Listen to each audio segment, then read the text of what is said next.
Hi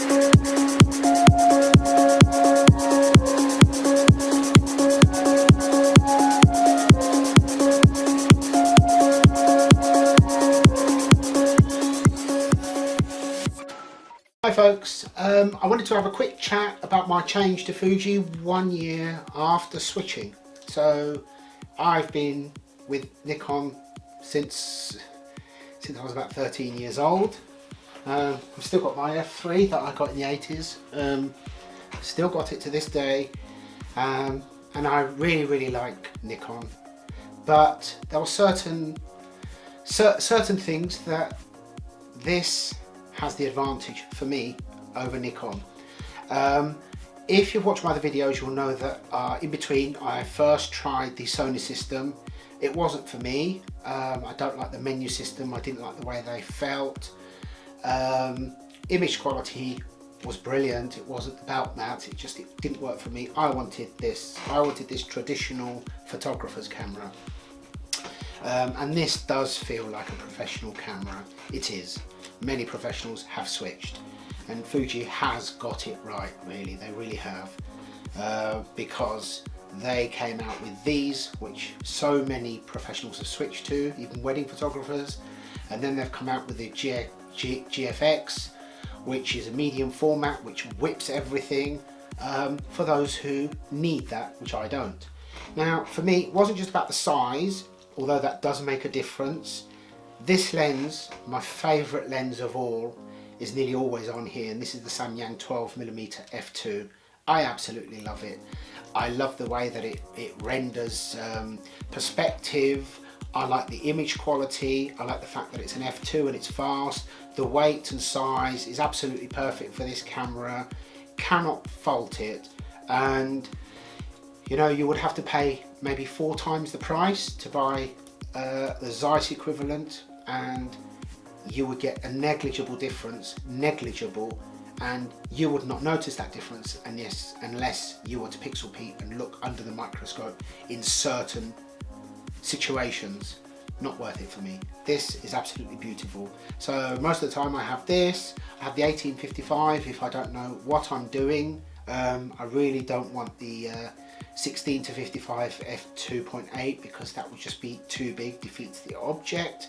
I am more of a prime shooter, and as I've stated before in my lens buying strategy videos, it's always wise to buy lenses in focal lengths that double, because if you buy in between, the difference often, or all too often, is not enough to justify changing the lens. So you end up with useless lenses, and you can easily end up carting around those lenses. Whereas with this, I would pair this with the 23 and the 56. That's my prime lenses.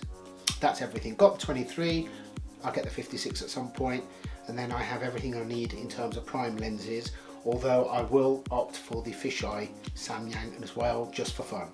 But realistically, in terms of weight and size, that's one thing that I like about it.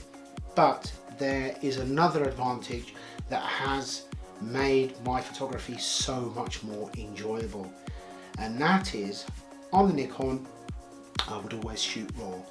So if I go walkabout and I end up taking 200-300 images, sometimes 400, every one I've got to run it through Lightroom, and I have got to edit every one, because raw, they don't look very nice. If it's for something specific, if it's for commissioned work, for a specific photo that you want to create, a wedding, fine. But for general photography, do I want every walkabout to have to mean several hours working in Photoshop or Lightroom? I was getting a bit fed up with it. But with Nikon, you don't really have many options, because you can go from RAW to JPEG, fine. Okay, it's still pretty good, but it's a sort of a happy medium. You've got a soft, and then you've got your monochrome, and that's about it. Whereas on Fuji, you have the amazing Fuji film effects. So 1 minute I can be shooting with a Velvia film effect, which is amazing, and the next minute I can switch to Provia or Astia, and I can get exactly the effect I want straight from my camera, and I can just literally send them to my phone, my tablet, wherever, and the next minute they're being uploaded wherever I wish to show them off. That has made my photography enjoyable, and I actually enjoy making the choices when I'm out in the field with the camera, because I can look at a scene and think, oh, which film effect would suit that? Or I could try the different film effects and I can see totally different results from the same camera in the same place. For me, that's absolutely wonderful. I'm enjoying being able to spend more time shooting photos and less time editing, because it just got too much when it's not necessary.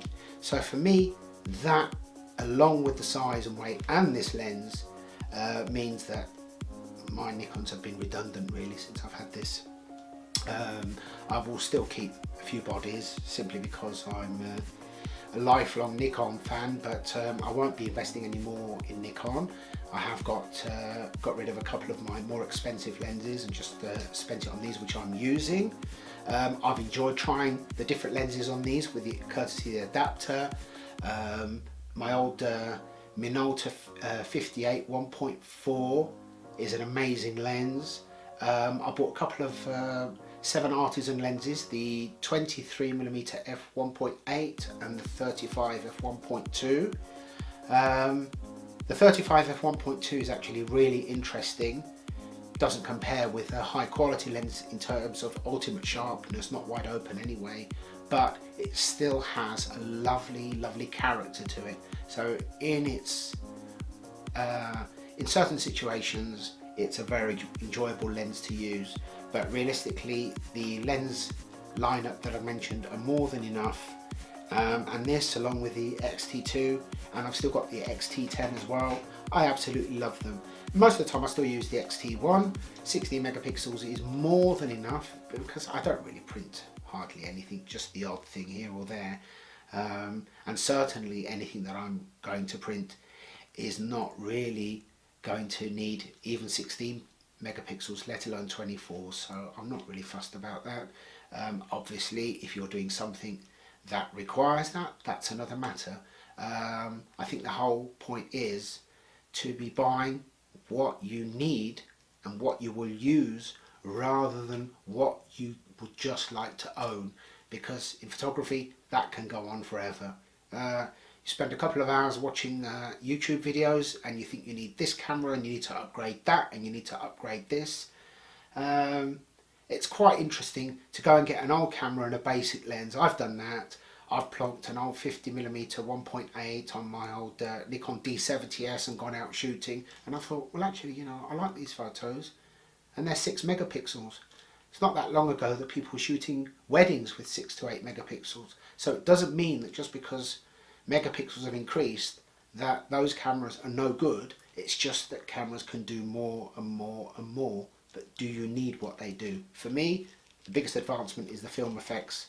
That is fantastic. Being able to see what I'm doing live, I think it's amazing. So I absolutely love this.